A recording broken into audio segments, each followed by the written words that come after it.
Good morning, good afternoon, and welcome to an animated episode of Random Trek. I am your cell-shaded captain, Christopher Ingle, joined as always by our animated, inspired first officer, Brennan, Goku, the mystical Mar. I don't know why I turned you into an anime. I apologize. How you doing, Brennan? Mugato, Gumato, Gumato. I don't know how to say it. I called the witch doctor. I don't know. I was in love with you. Yeah, okay. We won't get dinged for that, I suppose. Today we are taking a look at 3 animated episodes, all a half an hour piece. We are looking at Star Trek the Animated Series Season 1, Episode 12, The Time Trap. Then we're going to be taking a look at Star Trek Lower Decks, Season 2, I believe, Yeah. Episode 4, Mugato Gumato. And then finally, we'll be finishing off with Star Trek Prodigy Season 1 Dreamcatcher. But before we go into those, we got a little bit of Star Trek news we did not get to add next week. We found some more information. Brennan, we're getting Season 2 of Prodigy. Oh, yes. Netflix on July 1st will be dropping all 20 episodes of Season 2 on for watching. And Brennan and I probably intend to binge or come pretty close to binging the entire I mean, series. I'm just so happy that Netflix picked it up. I am so happy about Me that. too. Me too. And that also means that the next time around, Season 2 will be fair game in terms of our randomizer. So we'll see what happens. This will be a lot of Very fun. exciting. I've Very never exciting. binged all at once a series like this, so this will be, or at least a Star Trek series. So this will be interesting. It'll be Yep. good. Wonderful. All right. So let's get right into it. Brennan, let's start with Time Trap Mm-hmm. and the animated series. This is with the Klingons. We get a nice little jaunt with the Not Klingons. How just do we any feel? Klingon. Core. Core, absolutely. So the plot to this is pretty simple. The Enterprise is exploring the Delta Triangle, similar to the Bermuda Triangle, I suppose, and many starships have disappeared. The Enterprise is attacked by Klingon vessels. They get caught in what seems like an ion storm. The Enterprise and one of the battle cruisers end up getting drawn into this vortex and kind of disappear. No one knows where they Mm-hmm. went. Well, it turns out they're in a pocket dimension that you would also call maybe a graveyard. This is Mm-hmm. very similar in my case to the episode of Voyager where they got kind of stuck in that pocket of space where there was nothing and they had to team Or up with. even Elite Force, where they get stuck in kind of that starship graveyard. Yeah. Anyway, so they're in there.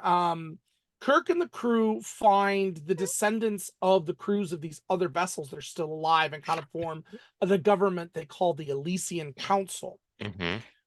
But what they find out is that the crew is running out of time. They have to get out now, or they never will, because this time warp in space degrades dilithium crystals rapidly. And so they have to get out now or risk never being able to leave. But the only way to escape is to link their ship with the Klingon ship commanded by Core and trying to power themselves out of the vortex. But as the Klingons do at this time, they try to sabotage the mission to destroy the Enterprise once they leave. But unfortunately, that plan fails very quickly. They all get out of the time warp and manage to go on their way. It's a pretty cut and dry episode. Yeah. And of course, Core is voiced by James Doohan, Who apparently voiced everyone in this he show. did voice everyone. We talked about in the past that John Colicos just he wasn't available for this one. He was normally Core. How do we feel about this one, Brennan? Actually, this was actually a surprisingly good episode. It wasn't bad. I I mean, didn't. I'm not a big fan of the animated series. Mhm. I thought this one was actually interesting enough. Yeah. The idea of this alliance, but also the idea of this Elysian Council Mhm. of No violence. they No. no violence, but also very much they've learned to work together Mhm. after centuries of of being there. And also, there's also this sense of they don't want to leave because they enjoy it there.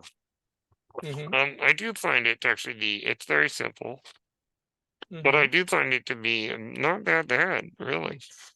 Yeah. Um, one of the things that I liked about this was the Elysian Council Hmm. and seeing all the different types of species that were there. Zinti, Gorn, Hmm. Everyone Vulcans, was, no yeah. joke, everyone was there.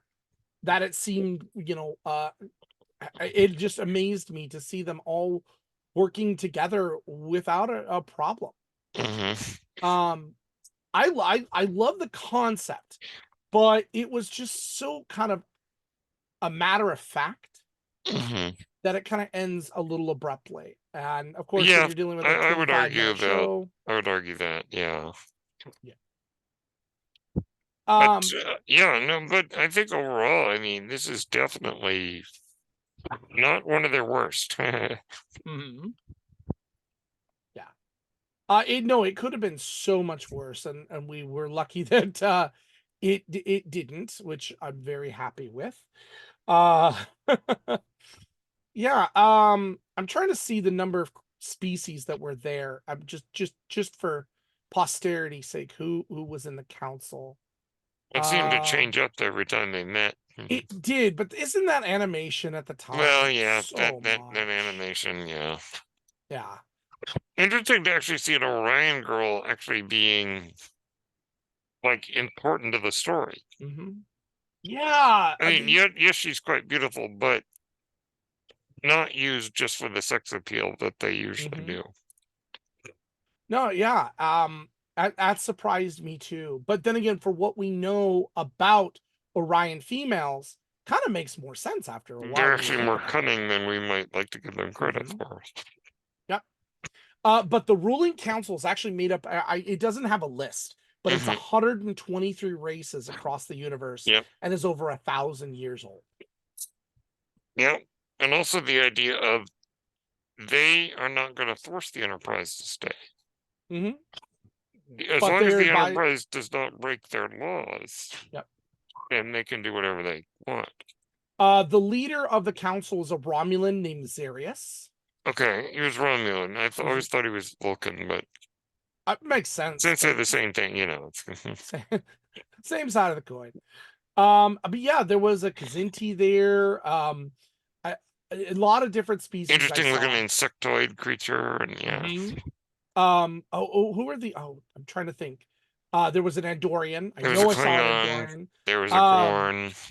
yeah. What's the other ones? The uh Tellarites. Yeah, I know there was Oh, a the Tellarite. Tellarites, yes. Sorry, I'm thinking back now. I'm like, where is that? Yeah, it was a Tellarite. So the point is, this was nice to see all of them together. And in reality, it's kind of a combination of what the Federation is all about. Yeah, I really like I that. think that that really is it. It's a nice reflection of Federation ideals, and but I do like the idea that Kirk is like, it's great here. It is. But my home, even with all its flaws, Hmm. is my home. I like that I idea. love the ending too. It's kind of goofy in that they get out and Core ends up sending a message to everyone that he can that yes, I saved the Almighty Enterprise and us Yeah. Klingon honor. I'm like, Uh, oh come on. well, we grow to like Cora later. Yeah, but that In his fits. younger days, he's quite pain in the rear, but It's doesn't. charming. This is a charming episode. To It me, is.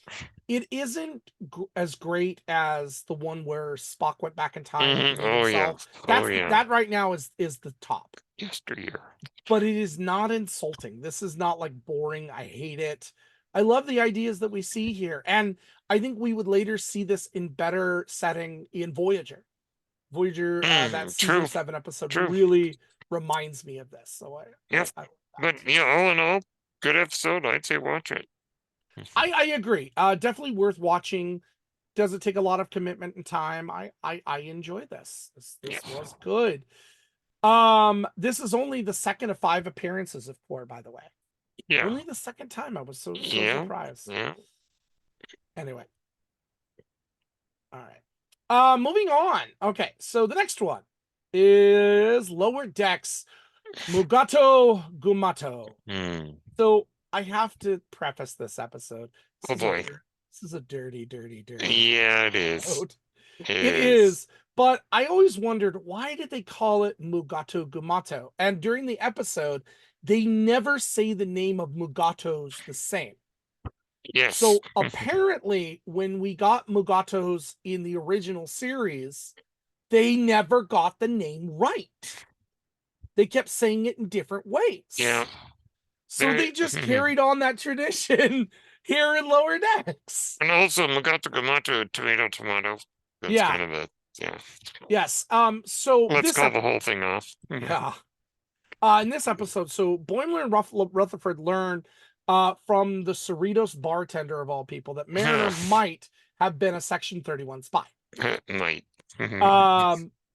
When a rare Mugato is detected on a planet that it shouldn't be on. They're not native to this planet, so the Cerritos is set to investigate. Mariner, Boimler, Rutherford join Shax's team to go down to the planet.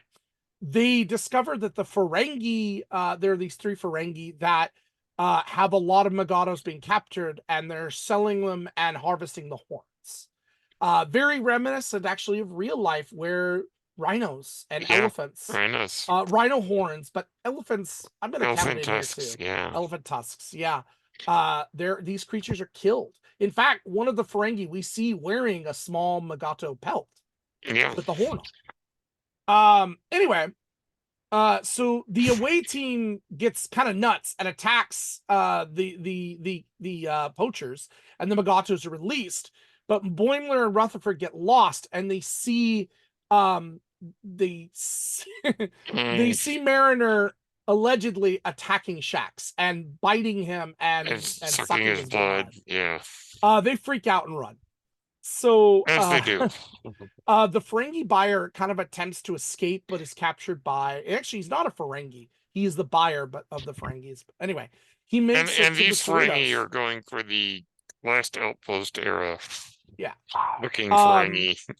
So unfortunately, this ship holding this guy is destroyed. They manage to beam him aboard. Not realizing who he is, Freeman tries to compensate him with a shuttle of their own and valuable items before they learn this was a scam the entire time. Meanwhile, Boimler and Rutherford do find Mariner, who they're scared of at this point, but she convinces them that she's not. They go back to the Ferengi and manage to get them to change their operation into a profitable Mugato sanctuary operation and profit off of visitors coming to see the Mugato. So, not the first time we will see the crew of the Cerritos outdo a Ferengi, Captain Freeman and Rom. But on later on the Cerritos, Tendi, the whole time, Tendi is tasked with tracking down and scanning crew members. It kind of doesn't go anywhere. It's kind of a C plot kind of thing. But she tries to get medical checkups during the entire thing. And Dr. Tiana is not having it. Ooh, Tiana. Because Dr. Tiana is basically a cat, so you know. So what do we think about this episode? Well, you didn't mention maybe the most infamous part of the episode. It's the sexual nature of the Mugatos. Yes. I think this is a very peculiar episode. This very much is Rick and Morty inspired. As fun as it is, it's really big on gross out humor this time around. Yeah, there's a point where Rutherford and Boimler run away and they're hiding, and these Mugatos come and kind of land on a log that they're hiding in, and they begin to mate, and all the jokes that go with it. They manage to escape, and then they're stopped by another Mugato who just sits there and points at them as the other Mugato is yelling at him, basically saying, "Can I watch?" And he does. And then he starts stroking his horn. Yeah. And we get lots of blood, and we get when they're puking, and you're right about the Rick and Morty. It's not it's not one of the better episodes of Lower Decks, but it doesn't really add much, and there's a lot of like this ridiculous type humor, It's like gross very out humor. exaggerated, gross out humor. It's gross out humor. It It's not a really bad is. episode. It's just maybe one of their weaker episodes. But there were a couple things I really liked. At the Hmm. very opening, we met a group of denobulans who did their face puffer Yes. thing. I like seeing the Hmm. denobulans. Love them. Yeah. Um, of course, this is the second reference in Star Trek history to Mugatos. Hmm. Um, excuse me. And this is the first appearance on the show of a Kazinti, Hmm. which was the first time since animated series, the Slaver Weapon, we saw the Kazintis. Um, they mention a little bit about Archer. They do talk about Archer briefly. Hmm. Compromising, kind of a reference to what Archer and Shran were doing in their Saval. They were in the beginning, weren't they playing a game where they were compromising? They were like, the game doesn't end until nobody's happy. Yes. Compromise. All right. Um, yeah, I mean, it is what it is, and it's just a lot of gross out humor. I've watched it once. Actually, now I've watched it twice, and I don't really think I'll watch it again. Yeah. It's not for me. No. Hey, we got the Mugatos in there, and that's great. I think it's awesome. We got the Mugatos. Well, Great. at least it's not as big as gross out humor as really short tracks. That's true. That Uh-huh. is very true. You could skip this one. Nothing big Yeah, happens here. I agree. I agree. Yeah. But then we go on to Star Trek Prodigy. Hmm. Episode 4, Dreamcatcher. So I do like this one, and I'll admit it, I did not rewatch this. I fell a little behind, but I do remember this one pretty Boo. well. I know, shame. But so Dal and the crew, they're still kind of fresh on their journey. They managed to find an M-class planet and land the Protostar on it, to investigate. They get in what's called the Runaway, which is Hmm. kind of reminds me of the Argo in a way. Anyway, they find the planet to be very hospitable, and they split up and look around. But separated and alone, each of them starts to see things that they desire the most. We've seen this before. The pitcher plant, for example, in Voyager. Um, Dal sees a representation parents that he doesn't remember. Um, um, Tuck sees these, I want to call them bunnies, these Hmm. little creatures. Gwendala sees her father wanting her. Everybody Mm. gets what they want, basically. Hmm. Uh but Dahl realizes very quickly that they're illusions and aren't what they seem. And he goes to save everyone else. This is actually kind of a bit of a two-parter. But on the Protostar, Gwen manages to escape captivity, takes control of the ship.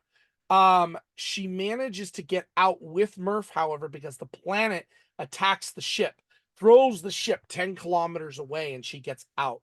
And that's where we're stuck. How are we all going to get out of this ship? Normally we do two-parters, but I didn't feel this kind of fit here. It's just kind Yeah. of by what it is. Um, how do we think about Dreamcatcher and kind of this dark, these kids were not ready. I mean, visually, Mm-hmm. oh my word, the look of this planet is absolutely gorgeous. Mm-hmm. Um, Absolutely love the getting to see the Protostar land Mm-hmm. and having a rover. That's kind of neat. Yeah. Um, the idea of seeing all these visions, and we actually get to see Janeway get to be creepy Mm-hmm. with the image of Janeway being, Kate Mulgrew getting to kind of push Right. into more darker territory, and also it's really interesting whenever they're exploring like a new world, and the idea of these like vines that are like sentient, almost like Gaia hypothesis. Mm-hmm. If you've ever heard of that, the whole planet is like alive. That's really interesting. And I love that we have these, like, everybody is seeing something different. That's kind of cool. Right. But that they're definitely not ready for this. And of course, this is before Gwen sort of becomes one of the good guys. So she's, still a prisoner. But certainly it's interesting because, particularly in her journey, she sees her dad, but he's actually a lot nicer than her dad really would. Mm-hmm. And the diviner is actually not a very nice guy. By the way, even though we only get a little bit of the diviner, John Noble is fantastic. You've got I just hope the right voice for I this. hope in the new season we do get more of John Noble. Oh I yeah. I I know the basic plots, but I don't know if Noble is involved in this or Hmm. not. I don't know that answer. So I'm anxious to see it because he's such a great villain. Oh, he John is. Noble Yeah. always plays a great villain. I mean, Lord of the Rings, Fringe, Yes. what was the other one? Sleepy Hollow. He's a Oh great yeah. villain. He very much can play the villain, no problem. Yeah. Uh, And this is fun because yet again, Dull is kind of a pain in the rear, mhm, and this gets him humbled a bit. mhm. Because if anyone needs a bit of humbling, it's Dull. Yep. And also the idea of understanding how Starfleet operates, Mhm. that you can't just sort of run off willy-nilly and expect to get the job done. Right. And he has to learn that the hard way, unfortunately. Mhm. And of course, Kate Mulgrew is great, as always, as Janeway. Yes, love her as well. As she does, trying to warn them, and they're like, we're not listening. And then they go off and always get their butts kicked. I think this is a recommendation, especially early on for these characters. It I lets us agree. see who they are and what they're all about, and I enjoy that. And again, in the same vein as the Pitcher Plant episode of Voyager, uh, seeing them kind of be able to get through not what they want but what they need. Hmm. I really like that, and it took one character to be able to do that. Hmm. So this is definitely a good one. This Yeah. was I really enjoy Prodigy, and again, maybe I'm feeding off the fact that we're getting new Prodigy here real fast, but I enjoy this. And don't be fooled by the fact that it's meant for a younger audience. Mm-hmm. There's a lot here that's really good. Awful lot worth it. Yep. Okay. Well, so our schedule for the next few weeks. Next week, I am away on leave with a bunch of cadets. AKA, I have a final field trip that I have to take my students to. I'm very proud of them. But I'll be gone for a week. So, Starfleet Brennan, Academy, right? You're taking them to Starfleet Academy. if it was well, we're going to the birthplace of Kirk, Okay, well, that's. going to Iowa. Oh, but yes. So I'll be away for a week. Brennan will be doing something. I don't know Hmm. what. The week we get back, we will be taking a look at the 80s cult classic that is never talked about enough. The Explorers. Hmm. I'm really excited about the Explorers. And then when we return, that'll be about 4th of July week, won't it? Hmm. We will be taking a look at Picard. Should I hit the randomizer now? Let's Yeah. do it. All right. Wheel of Morality, turn. What are we getting in Picard? Season 2, Episode 2, Penance. Okay. This is this is right after Q arrives. This is when this is the one I remember this mostly for is Picard's house and the skulls that are in Picard's house. I Hmm. remember those. So this will be a good Yes. one to look at. I Should love be it. fun. And then we'll be cycling back around.